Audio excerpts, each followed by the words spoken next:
Hello and welcome to today's episode of Scale SaaS. I am your host, Jamal. Each week, we sit down with SaaS leaders who are shaping industries through technology and innovation. Today, we are diving into a huge shift happening in customer experience, the reinvention of the contact center. For decades, customer services has been dominated by voice calls, hold music, and endless transfers. But in today's world, customers expect instant, seamless, and personalized interactions across chat, SMS, social, and email. Joining me today is Eric Kades, CEO of TextChat, a platform that's helping business transition from old school call centers into unified messaging hubs. Eric, welcome to the show. Thanks for having me, Ali. It's a topic that I love talking about. Okay, so Eric, every founder has a story, a spark that led them to start building. Let's begin there. So, what inspired you to create TextChat and focus on customer communication? So, there are two things that drive me. One is saving people time. I lost my mother at a very young age, and I know time is our only non-renewable resource. So I want to make sure that not only our customers, but their customers and their end customers have more time in life. And what's really caused us to start TextChat was I've been in the contact center business for 25 plus years. I've been a partner in a contact center that had 2,200 employees in 5 different locations. And about 10 years ago, started dabbling in the messaging space as that's the way we communicate today. So it seemed to make sense to me to offer more messaging solutions. And I really got hamstrung by the existing CCaaS software that was out there. That's what they call it in our industry, contact center as a service. And these legacy platforms wouldn't enable me to do what I wanted to do. And they were causing us to lose customers as a result of it. So about 2.5 years ago, I decided that if I don't build this myself, the legacy platforms might actually put me out of business. So we're almost forced to build our own technology. Interesting history. So if we take a step back, voice has dominated call centers for decades, but customer needs have evolved, and that model is showing some cracks. So traditional contact centers have relied heavily on phone calls. What are the main challenges businesses face today with voice-only support? We've all experienced it. Long hold times, as you said in the beginning, being transferred 30 times, getting to the person who has no idea what you're calling about. And frankly, it's just a bad experience for everyone involved. And frankly, it costs the businesses a lot more than they should be spending to hire these voice contact centers because messaging is so much more efficient in the way that we've built our platform. And then, there's this big fear in the contact center industry today that voice AI is going to put them out of business, that they're not going to be needed anymore. And we actually have someone who goes out and interviews people on the street and asks them what they think of voice AI. And they actually hate it more than waiting for customer service. Like, no one wants to talk to a robot on the phone. It's just a bad idea. And it's the way the whole industry is going because we're so stuck in voice. Right. So there should definitely be the human element, human interacting with human on live messaging, right? That makes perfect sense. Okay, so what does unified messaging really mean in practice, and how it is different from simply adding live chat or SMS to an existing call center, like the way you mentioned? Yeah, unified communications has been a hot term in our industry for a long time, but it's actually a fallacy. It's not really unified. What they're saying to you is, yes, in our platform, your agent can live chat with someone, they can text message with someone, They can WhatsApp with someone, but all of these, because of the legacy platforms and their SQL database infrastructures, everything is siloed Right. by channel. So a true unified messaging solution like ours, we can, Ali, if you come into one of our customers' businesses and you live chat with them, we can follow up with you with a text message, but we're going to keep that conversation history across all the different channels that you interact in. So when you come back, we're going to know everything that's been there. And I love AI for a lot of, reasons. Of course, the whole world is going that way. And so you're going to see a summary of AI of all these different communications. So you don't have to start from the beginning about what your problems are. So when people say unified communications, unless they're combining the data across the channels, they're actually not unifying communications. Right. So then how does this unified messaging help businesses keep track of the user journey? And as you mentioned that you can keep history across all media. Can you describe it a little bit more? Sure. It depends on what channels the customer of the contact center. We sell directly to contact centers and then they implement our solution. So, often it'll start with, a live chat that they'll want to have on their website for customer support. Then maybe they'll say, oh, we have a lot of international customers. We should open up WhatsApp because the rest of the world is using WhatsApp. Or, we want to use SMS, or we want to interact in social media. So it's really what any end customer wants. We just make it super easy to add those channels. And then again, like we were just talking about, tracking that communication across these channels, that's the real key. And the insights that come from that are invaluable. And so we're able to take all this communication history, summarize it. Of course, we have all the data, but we can summarize it for an agent so they know exactly what the person's issue is. And then we're real time importing that back into their CRMs. And so anything that gets updated goes real time back into the CRM. So instead of relying on customer service agents to hopefully record the information correctly, we actually have all that data and we're able to put it right back into Salesforce, either the full conversation history or just a summary.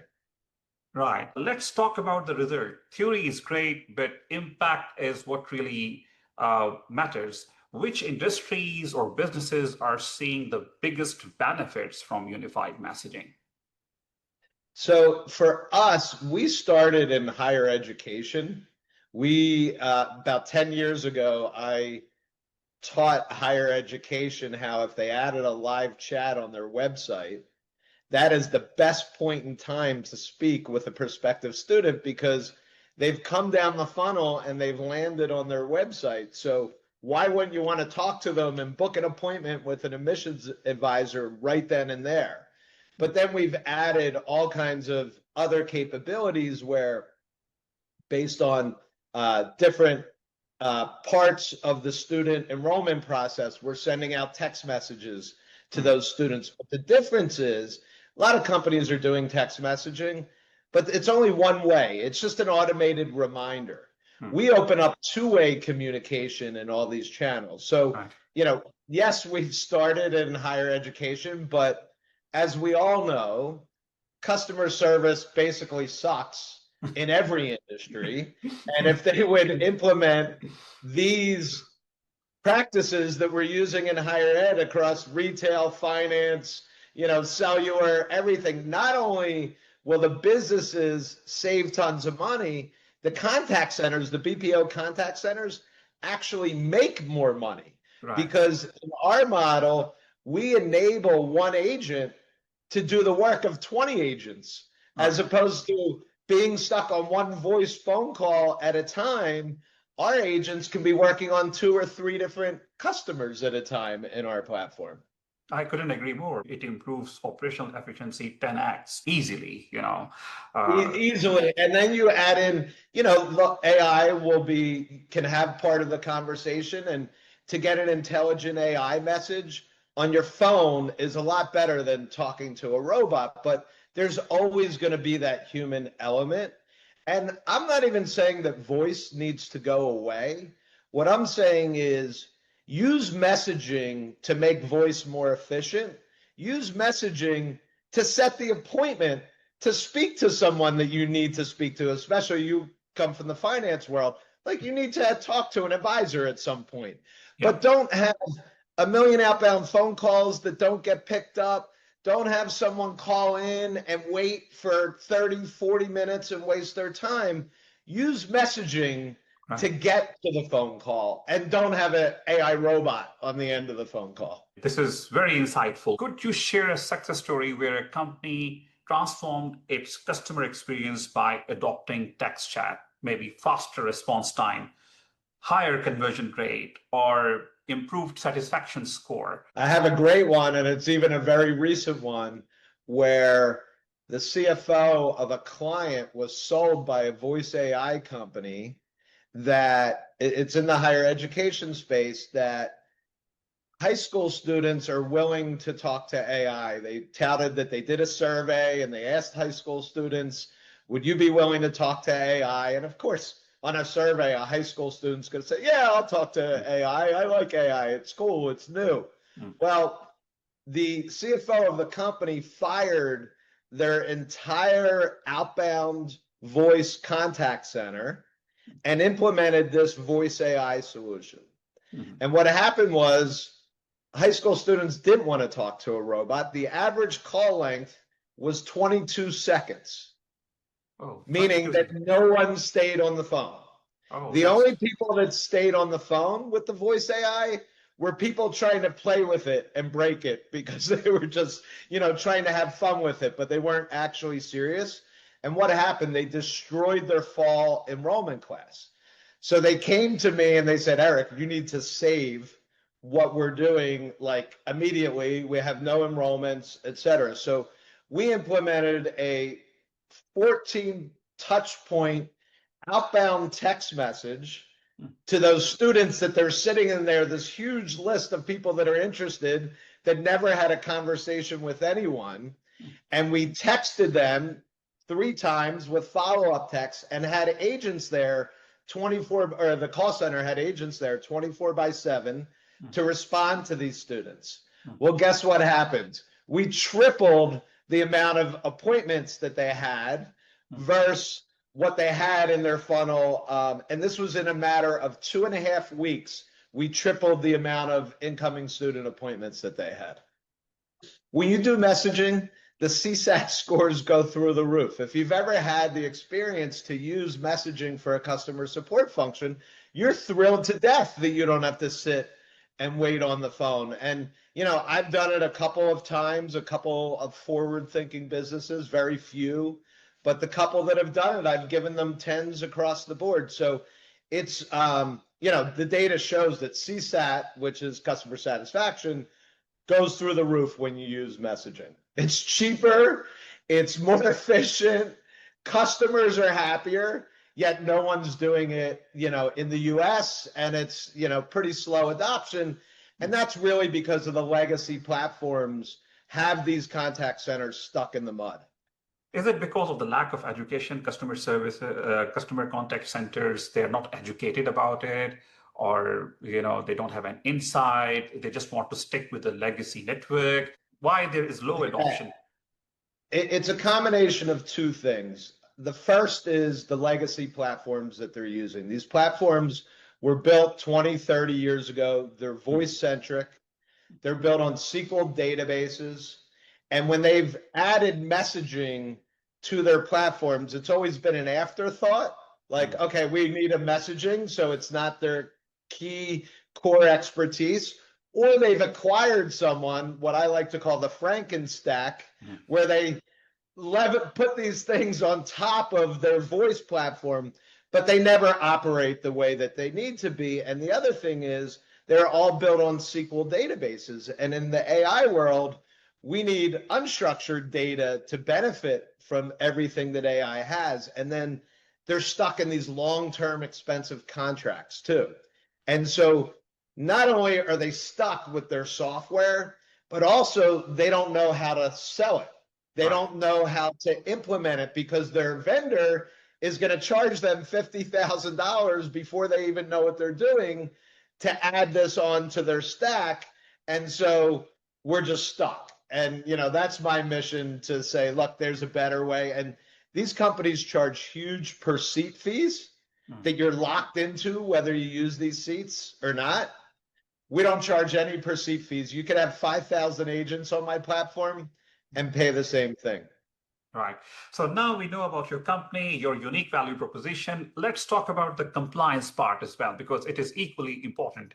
So how does TextChat ensure compliance and protect sensitive customer conversation across multiple platforms? Yeah, to be in this industry, you have to kind of put compliance and security first. If I'm selling to a contact center that is then selling to a healthcare company, well, the healthcare company is going to say, prove to me that you're doing the HIPAA compliant things. That's a term we have here in the US, Right. to make sure that our customer information is secure. So from the get-go, we had to build in things like, encrypted data in transit and at rest. Like, that's a key thing. Going forward now, we're stripping personal information out before we send it to AI. Like, no one wants their personal contact information being sent to these LLMs all over the world. So that's another thing, making sure that, we're stripping that personal data out before we send it to AI. And then also, of course, you have to have real-time intrusion testing and all those things. So, it was an arduous process, but in order to really launch our business, we had to be SOC 2 compliant, we have to be HIPAA compliant, we have to be FERPA compliant, and we will just continually add security protocols to make us be able to sell into this market. Right. Okay, so let's shift gears and talk about TextChat's growth story. You have built the product and now it's about scaling it over the next 12 to 18 months. What are your growth priorities?